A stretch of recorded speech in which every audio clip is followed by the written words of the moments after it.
அண்ணாமலை கோவமா விஜயாவை திட்டிக்கிட்டு இருக்காரு. அப்பன்னு பார்த்து வாசல்ல ரோஹிணி வந்து நிக்கிறாங்க. விஜயா உடனே, ஏய் நீ எதுக்கு உள்ள வர, எல்லா பிரச்சனைக்கு காரணமே நீதான் அப்படின்னு விஜயா ரோஹிணிய பார்த்து திட்டுறாங்க. உடனே ரோஹிணி, என்ன ஆண்டி இப்ப இதுக்கும் என்னதான் காரணம்னு சொல்லுவீங்களா? நீங்க பண்ணின முட்டாள்தனத்துக்கு நான் எப்படி ஆண்டி காரணமாவேன்? என்ன இந்த வீட்டை விட்டு துரத்துனீங்கல்ல, இப்போ நீங்களும் தான் இந்த வீட்டை விட்டு வெளியில போக போறீங்க அப்படின்னு ரோஹிணி பேசுறாங்க. விஜயாவுக்கு ஆத்திரமா வருது. பாத்தீங்களா பாத்தீங்களா இவ என்ன பேசுறான்னு. சிந்தாமணி இப்பதான் வந்து ரொம்ப திமிரா பேசிட்டு போறான், அதே மாதிரி இவளும் வந்து பேசுறா அப்படின்னு விஜயா கோவத்தோட கத்துறாங்க. அண்ணாமலை திட்டுறாரு, விஜயா வாய மூடு, எல்லாரையும் ஃப்ரெண்டு நம்புன, இந்த சிந்தாமணிய நம்பாத, அது ரவுடி பொம்பளைன்னு நான் எத்தனை தடவை சொல்லியிருக்கேன், நீ என் பேச்ச கேட்டியா அப்படின்னு அண்ணாமலையும் கத்துறாரு.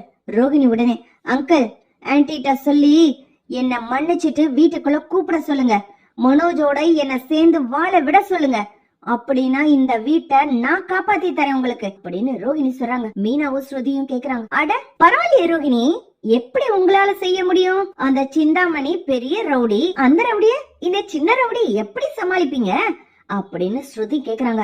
ஸ்ருதி என் விஷயத்துல தலையிடாத, இப்ப ஆன்டி அனுபவிக்கிறாங்க, நீயும் அனுபவிக்கணுமா அப்படின்னு ரோஹிணி கேக்குறாங்க. இங்க பாருங்க ரோஹிணி, உங்க பேச்சுக்கெல்லாம் நான் அடிபணிஞ்சு போக மாட்டேன். நான் ஒன்னும் ஆன்டி மாதிரி முட்டாள் கிடையாது, யாரு என்ன சொன்னாலும் நம்புறதுக்கு. மீனா மாதிரி பயந்தும் போக மாட்டேன், என்னெல்லாம் மிரட்டியோ எமோஷனலாவோ பயமுறுத்த முடியாது ரோஹிணி அப்படின்னு ஸ்ருதி சொல்லிடுறாங்க. அண்ணாமலை உடனே, ரோஹிணி வெளியில போ, எங்க வீட்டு பிரச்சனையை நாங்க பாத்துக்கிறோம், எது எப்படி இருந்தாலும் சரி, நீ போய் சொல்லி ஏமாத்துனது தப்பு, அந்த பிரச்சனையை இதோட சேர்க்காத, வெளியில போ அப்படின்னு அண்ணாமலை சொல்லிடுறாரு. ரோஹிணி அப்படியே வெளியில வர்றாங்க. நேரா போய் சிந்தாமணிய போய் பாக்குறாங்க. என்ன ஆண்டி வீடே அப்படியே கதி கலங்கி நிக்குது, பயங்கரமா மிரட்டி விட்டுட்டீங்களோ அப்படின்னு ரோஹிணி கேக்குறாங்க. பின்ன கண்ணு, அப்புறம் சிந்தாமணி உன்னை நினைச்சா அது முடிவெடுக்காம விட மாட்டான்ல. ஆனா கண்ணு, உனக்குதான் ரொம்ப ரொம்ப தேங்க்ஸ் சொல்லணும், நீ மட்டும் அந்த ரவுடி பையல போய் பாக்கலன்னு வச்சுக்கோ, அதான் மனோஜுக்கு 30 லட்சம் ரூபாய் கடன் கொடுத்தானே, அவன்கிட்ட போய் நானும் மனோஜும் பிரிஞ்சிட்டோம், இனிமே எனக்கும் மனோஜுக்கும் எந்த சம்பந்தமும் இல்ல, என்கிட்ட கையெழுத்து வாங்கினீங்கல்ல, இனிமே நான் பணம் கட்டணும்னு அவசியம் இல்ல அப்படின்னு நீ நான் சொன்ன பேச்ச கேட்டு அவன்கிட்ட போய் தெளிவா எடுத்து சொன்ன. அவன் பணம் வரணும்னு பயந்துகிட்டு நேரா போய் விஜயாவை மிரட்ட ஆரம்பிச்சான். எந்த சுவிட்ச போட்டா எந்த லைட் எரியும்னு எனக்கு தெரியும்ல ரோஹிணி, விஜயா கண்டிப்பா என்கிட்ட தேடி வருவான்னு எனக்கு புரிஞ்சிச்சு, அதனால்தான் உன்னை இந்த வேலையை செய்ய சொன்னேன். விஜயாவும் கரெக்டா வந்து என்கிட்ட 30 லட்சம் ரூபாய் கொடுன்னு கேட்டு வாங்கச்சு. நான் 30 லட்சம்னா கொடுக்கவே இல்ல, ஆனா கையெழுத்த வாங்கிட்டு 10 லட்சம் அட்வான்ஸா கொடுத்தேன். 10 லட்சத்தை கொடுத்து இந்த முழு வீட்டையும் நான் வாங்க போறேன். எவ்வளவு சந்தோஷமா இருக்கு. ஆனா நீதான் ரோஹிணி பெஸ்டான ஆளு, எனக்கு ஒரு பிசினஸ ஈஸியா முடிச்சு கொடுத்துட்ட அப்படின்னு சிந்தாமணி சொல்றாங்க. ஓகே ஆண்டி, இப்போ என் குடும்பம் என்னை பத்தி நல்லா புரிஞ்சுக்கிச்சு, இப்போ நான் மனோஜ் கிட்ட போய் பேசி சமாதானம் பண்ணனா எல்லாரும் சமாதானம் ஆகி என்னை ஏத்துக்குருவாங்க. நீங்க நான் உங்களுக்கு 10 லட்சம் கொடுத்துறேன் ஆண்டி, எங்க விஜய் ஆண்டி கையெழுத்து போட்டு கொடுத்தாங்கல்ல, அந்த பத்திரத்தை மட்டும் என்கிட்ட கொடுத்துருங்க. இப்போ நான் சொன்னா அவங்க எல்லாம் அடங்குவாங்கல்ல, என் பேச்சுக்கும் மரியாதை இருக்கும்ல அந்த வீட்டுல அப்படின்னு ரோஹிணி கேக்குறாங்க. ஐய கண்ணு, என்ன கண்ணு, சிந்தாமணிய பத்தி இன்னும் உனக்கு புரியவே இல்ல போ கண்ணு, நான்லாம் உன்ன ஒரு சின்ன துருப்பு சீட்டா தான் பயன்படுத்தினேன், முக்கியமான வேலைக்கு சின்ன சின்ன வேலைகள் செய்யறதுக்கு உன்ன மாதிரி ஆளை பயன்படுத்துறது எனக்கு வழக்கம் தான், அதுக்காக நீ கேட்ட உடனே பத்திரத்துல எடுத்து கொடுக்க முடியாது கண்ணு. அதுக்கப்புறம் நான் உனக்காக ஒரு வீடு கொடுத்திருந்தேன்ல, அதையும் காலி பண்ணிரு இன்னைக்கே. அப்புறம் உனக்கும் எனக்கும் இருக்கிற இந்த டீலிங் இதோட முடிஞ்சிச்சு, இனிமே வந்து என்னைய பாக்காத கண்ணு, நான் ரொம்ப பெரிய மனுஷி, இப்படி நடு ரோட்ல என்னைய வழி மறிச்சு நின்னு பேசிக்கிட்டு இருக்க பாத்தியா, 4 பேர் பார்த்தா என்னை என்ன நினைப்பாங்க, வழிவிடு கண்ணு, நான் போகணும் அப்படின்னு சிந்தாமணி போறாங்க.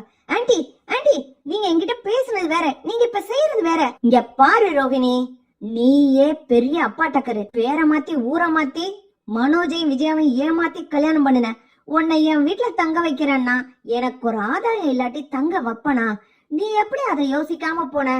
நீ அந்த அளவுக்கு கிரிமினல்னா உன்னை விட 100 மடங்கு கிரிமினல் நானு, பேசாம போக்கனு அப்படின்னு ரோஹிணிய அப்படியே இடது கையில தள்ளி விட்டுட்டு சிந்தாமணி கார்ல ஏறி போயிடுறாங்க. ரோஹிணியால ஒண்ணுமே செய்ய முடியல. இத தூரமா நின்னு ஸ்ருதி பாத்துக்கிட்டே இருக்காங்க. ஸ்ருதி இத வீட்டுல போய் சொல்லுவோமா, முத்து மீனாவை ஹெல்ப்புக்கு கூட்டிட்டு போவோம் அப்படின்னு நினைக்கிறாங்க. இல்ல சிந்தாமணிய ஃபாலோ பண்ணி போகணும், இப்ப நான் நேரா வீட்டுக்கு போறது வேஸ்ட். முத்துவ கூப்பிடுற நேரத்துக்குள்ள இந்த லேடி விஜய் ஆண்டி கையெழுத்து போட்ட அந்த பத்திரத்தை வச்சு ஏதாவது வேலை செஞ்சிரும் அப்படின்னு ஸ்ருதி வேகமா சிந்தாமணிய ஃபாலோ பண்ணிட்டு போறாங்க. சிந்தாமணி நேரா அவங்க வீட்டுக்கே போறாங்க. போயிட்டு வீட்டுல இருக்க அந்த பத்திரத்தை எடுத்து பார்த்து, என்ன விஜயா, உன் வீட்டை வாங்கணும்ன்ற ஒரே காரணத்துக்காக உன்னை மாஸ்டர் மாஸ்டர்னு கூப்பிட்டு தெரிஞ்சேன். ஒரே கல்லுல 2 மாங்காய். உன் பையன் மனோஜ் வச்சிருக்க ஷோரூமும் எனக்கு தான், நீ வச்சிருக்க அந்த வீடும் எனக்கு தான் அப்படின்னு சிந்தாமணி அந்த பத்திரத்தை பார்த்துட்டு பீரோக்குள்ள எடுத்து வைக்கிறாங்க. ஸ்ருதி ஏற்கனவே இன்கம் டாக்ஸ் ஆபீசர் மாதிரி வேஷம் எல்லாம் போட்டு முத்துக்கு ஹெல்ப் பண்றதுக்காக உள்ள போனதுனால சிந்தாமணியோட வீடு எப்படி இருக்குன்னு ஸ்ருதிக்கு நல்லாவே புரிஞ்சிச்சு. அங்கிள் பாவம், அவர் மனசுடைஞ்சு போயிருவாரு, அவருக்காக நம்ம இந்த வேலையை செய்வோம் அப்படின்னு சிந்தாமணியோட வீட்டுக்குள்ள நேரா போறாங்க. யாரும் பாக்காத மாதிரி மறைஞ்சு போய் சிந்தாமணி பீரோல வச்சிருக்கிற விஜயா கையெழுத்து போட்ட அந்த பத்திரத்தை எடுத்துக்கிட்டு வெளியில வராங்க. கரெக்டா சிந்தாமணி எதுக்கு நிக்கிறாங்க. என்ன கண்ணு, என் வீட்டுக்குள்ளே வந்து திருடிட்டு போகலான்னு பாக்குறியாக்கும்? என்ன உன் மாமியா விஜயா சொல்லி அனுப்புனாளா? இங்க பாரு கண்ணு, இதெல்லாம் வச்சுக்காத அப்படின்னு சிந்தாமணி பேசும்போது ஸ்ருதி கையில வச்சிருக்க பத்திரத்துல, என்ன சிந்தாமணி என்ன நினைச்சுக்கிட்ட கண்ணு? நாங்க எல்லாம் என்ன பொடி பசங்க, ஒண்ணு பண்ண முடியாதுன்னு நினைச்சியா? என் ஆன்டி என் அங்கிளுக்காக என்னோட ரெஸ்டாரண்ட வித்துட்டு இந்த கடனை குடுக்கலாம்னு நினைச்சேன்.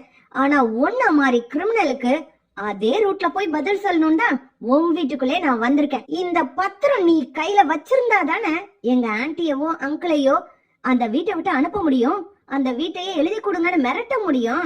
உன் கண்ணு முன்னாடி கிழிச்சு போடுறேன் அப்படின்னு கிழிச்சு போட்டுட்டாங்க. சிந்தாமணி பதறிக்கிட்டு ஓடி, ஏய் என்ன பண்ணிக்கிட்டு இருக்க? நான் எவ்வளவு கஷ்டப்பட்டு பிளான் பண்ணி விஜயா கிட்ட இருந்து இந்த கையெழுத்து போட்ட பத்திரத்தை வாங்கினேன் தெரியுமா அப்படின்னு சொல்லும் போது, என்ன சிந்தாமணி பண்றது, அவ்வளவுதான் உன் ஆட்டம் முடிஞ்சிச்சு. பத்திரத்துல என்ன எழுதி இருக்குன்னு நான் பாத்துட்டேன். எங்க ஆன்டி வாங்கினது 30 லட்சம் ரூபாய்க்கு கேட்டாங்க, ஆனா நீ கொடுத்தது 10 லட்சம் தான். ஆனா நீ பத்திரத்துல எழுதினது என்ன எல்லாம் நான் படிச்சு பாத்துட்டேன். மொத்த வீடு ஷோரூமு எல்லாமே உன் பேருக்கு எங்க ஆன்டி மாத்தி தரா மாதிரி எழுதி கொடுத்திருக்க. அதுக்காக எத்தனை லட்சம் ரூபாய், கோடிக்கணக்குல எங்க ஆன்டி கடன் வாங்கின மாதிரி எல்லாம் எழுதி வச்சிருக்கிற. இதெல்லாம் அவங்க படிச்சு பார்க்காம ஃப்ரெண்ட்ஷிப்ன்ற நம்பிக்கையில உனக்கு கையெழுத்து போட்டு கொடுத்துட்டாங்க. அவங்க வேணா ஏமாலியா இருக்கலாம், ஆனா நான் அப்படி கிடையாது. நான் வரும்போதே எங்க அப்பாக்கு போன் பண்ணி கமிஷனரை இங்க வர சொல்லிட்டு தான் வந்திருக்கேன். நான் பாட்டுக்க வெளில போறேன், உன்னால முடிஞ்சா புடிச்சுக்க கண்ணு அப்படின்னு ஸ்ருதி சொல்லிட்டு சிந்தாமணிக்கு டேக்கா கொடுத்துட்டு அப்படியே அது குனிஞ்சு அப்படியே ஓடி வந்துடுறாங்க. சிந்தாமணி பிடிக்கலான்னு முயற்சி பண்ணும்போது அது கிட்ட இருந்து தப்பிக்கிறதுக்காக அப்படியே குனிஞ்சு வெளியில ஓடி வந்துடுறாங்க. வெளியில ஓடி வந்து, என்ன சிந்தாமணி முடிஞ்சா புடிச்சுக்கோ அப்படின்ட்டு தப்பிச்சு ஓடிடுறாங்க. நேரா வீட்டுக்கு வந்தவன, ஆன்டி என்ன முட்டாள்தனம் பண்ணி வச்சிருக்கீங்க? யாரு கேட்டாலும் எங்க வேணா கையெழுத்து போடுவீங்களா? சிந்தாமணி கொடுத்தது 10 லட்சம் ரூபாய், ஆனா அவங்க அதுக்கு பதிலா உங்கள்கிட்ட எப்படி கையெழுத்து வாங்கியிருக்காங்க தெரியுமா? இந்த மொத்த வீடு மனோஜோட ஷோரூமு ரெண்டையுமே சேர்த்து எழுதி கொடுக்கற மாதிரி உங்ககிட்ட கையெழுத்து வாங்கியிருக்காங்க. இதுக்கு எல்லாத்துக்கும் மூல காரணம் யாரு தெரியுமா? ரோஹிணி. ரோஹிணிய பயன்படுத்தி தான் அந்த பினான்சியர், அதான் ஒரு ரவுடி மனோஜுக்கு காசு கொடுத்தாலு, அந்த ஆளு கிட்ட பேச வச்சிருக்காங்க. ரோஹிணி பேசினதுனால அந்த ஆளு உங்களுக்கு வந்து பிரஷர் கொடுத்துட்டான். நீங்க கையெழுத்து போட்டு கொடுத்துட்டீங்க. அந்த ஆளுக்கு 30 லட்சம் கட்டுறதுக்காக சிந்தாமணி கிட்ட பணம் கேட்டீங்க. உங்களை இந்த இக்கட்டான நிலைமைக்கு கொண்டு வந்து நிக்க வைக்கணும்ன்றதுக்காகவே சிந்தாமணி அந்த ரவுடி கிட்ட ரோஹிணிய போய் பேச வச்சிருக்காங்க. எதுவுமே புரியாம சிந்தாமணி கிட்ட எதுக்கு பணம் வாங்குனீங்க? ஒரு நிமிஷத்துல ஈஸியா கையெழுத்து போட்டுட்டீங்க. ஆனா அந்த பத்திரத்தை எடுக்கிறதுக்கு நான் எவ்வளவு கஷ்டப்பட்டேன் தெரியுமா ஆண்டி அப்படின்னு ஸ்ருதி கோவத்தோட பேசுறாங்க. முத்து மீனாவும், என்ன ஸ்ருதி அப்படின்னா அத்தை கையெழுத்து போட்ட பத்திரத்தை எடுத்துட்டியா? எடுத்து சிந்தாமணி கண்ணு முன்னால கிழிச்சு போட்டேன். அதுல என்ன எழுதி இருக்குன்னு போட்டோ எடுத்துட்டு வந்திருக்கிறேன், என் போன்ல இருக்கு, படிச்சு பாருங்க ஆண்டி அப்படின்னு காமிக்கிறாங்க. விஜயா அப்படியே ஸ்ருதி முன்னாடி கண் கலங்கி கை எடுத்து கும்பிடுறாங்க. நீ தாண்டி எனக்கு இன்னைக்கு சாமி, மொத்தமா இந்த வீட நான் அப்படியே இழக்க இருந்தேன். அவ என்னை ஏமாத்தி எடுத்துட்டு போலான்னு நினைச்சா.